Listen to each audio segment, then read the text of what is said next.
Hello and welcome to this week's video of all the IB Econ diagrams explained. And this week I'm going to focus on YED, income elasticity of demand.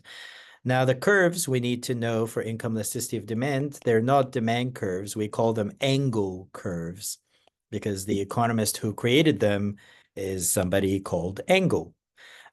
So there are three curves you see here. The relationship is between income and quantity demanded. Notice it's between income and quantity, not between price and quantity.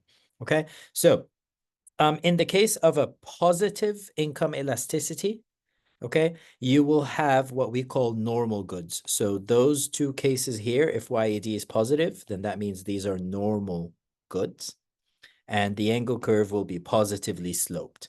In the case of a negatively sloped angle curve, YED is negative, this is an inferior good. So normal goods have a positively sloped angle curve. Inferior goods have a negatively sloped angle curve.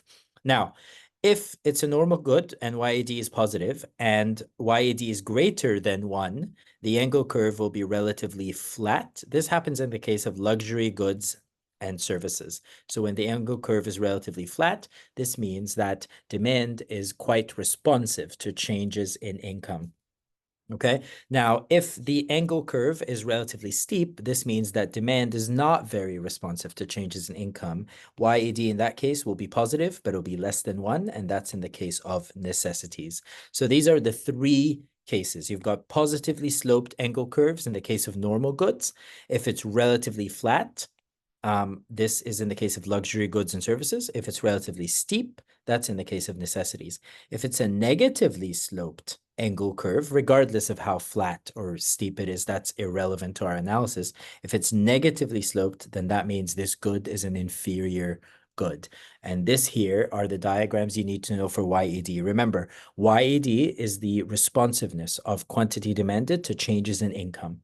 So we're trying to see how sensitive demand is to changes in income. Have a great one, and I'll see you next week where I will cover the PES, price elasticity of supply diagrams. Bye.